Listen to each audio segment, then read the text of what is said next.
So a couple of months back I had a friend that asked me for help building his first ever gaming PC, and when it came time to picking a gaming mouse, he pretty much just asked me, is the Deathadder as good as people say?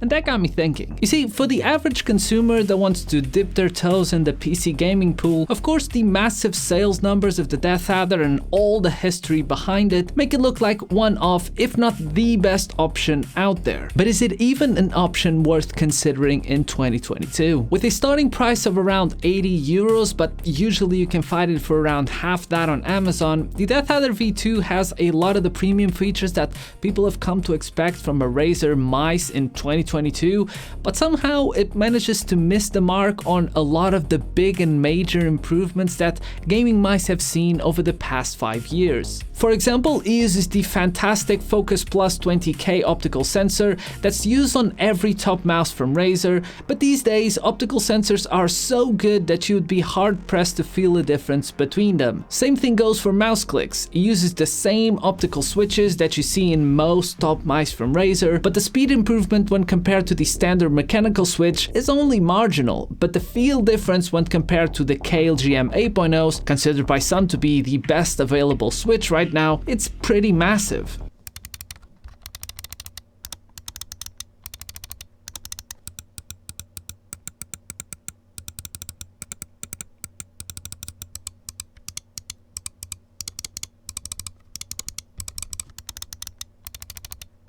Razer has made huge strides when it comes to improving the feel and the tactility of these switches, but on the V2 you still have the version 1 switches, and they have made already a version 2 and now a version 3 on their Viper V2 Pro, so I still haven't managed to get all of them in-house, but just, you know, the V1 optical switches are fine, you know, they're fine. So with a great sensor and okay clicks and millions of units sold, why am I not recommending the Deathadder anymore? By far and away the biggest thing you should consider in a gaming mouse is the shape and how you grab your mouse, but as a general rule of thumb, you want to find a mouse that feels comfortable whilst at the same time has the smallest physical dimensions possible. The reason for that being is simply because of inertia. Simply put, every object has a resistance to movement, and that resistance goes up the larger and heavier that object is. And so you want, in most cases, a mouse that is as responsive to your movement as possible. I would also say that you want to keep your sensitivity on the low end of the spectrum so that you can develop arm muscle memory instead of focusing a lot on your wrist, but if you want, that's a topic entirely for a different video that we can focus on in the future. So these days you see more and more pro players using the Logitech G Pro Superlight and the Razer Viper, for example, than any other mouse on the market, mainly because they are smaller and lighter weight, which gives you better control in hand and more room to grow and improve, since even if you're just getting started and simply hold your mouse with your full hand and a relaxed grip, if in the future you want to try a claw grip, or if you want to try a fingertip grip or any other different styles, you'll struggle to make that change with the Deathadder. The curves and the ergonomic shape work very well if you have large hands and a relaxed grip style, but if you have both average or small sized hands and want to change your grip style from the traditional palm, it only works against you. With that said, I forced myself to use the Deathadder V2 for a while, and coming from the Superlight, I found that I managed to play about 90% as well as I usually do. The cable was nice and flexible and managed to stay out of my way even without using a mouse bungee, and the 82 grams did not feel that much heavier than the 60 grams that I'm used to. But unfortunately,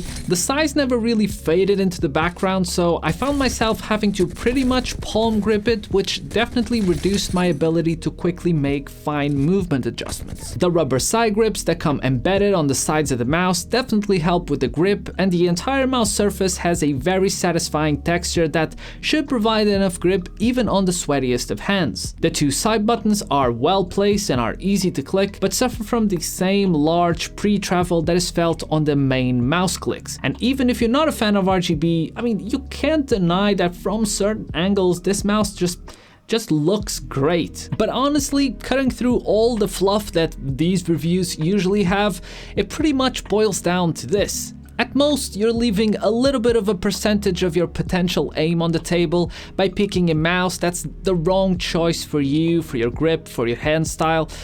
But at the end of the day, maybe people don't care that much.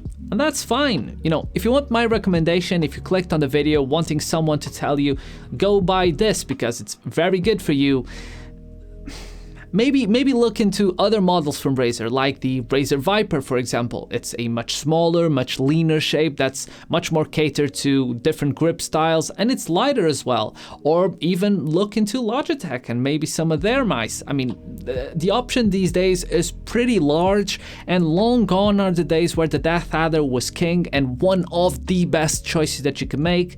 In 2022, that simply isn't true anymore. But more importantly, don't pay more than 40 euros or pounds or anything for a Deathadder V2 in 2022. Try something else. You might actually enjoy it.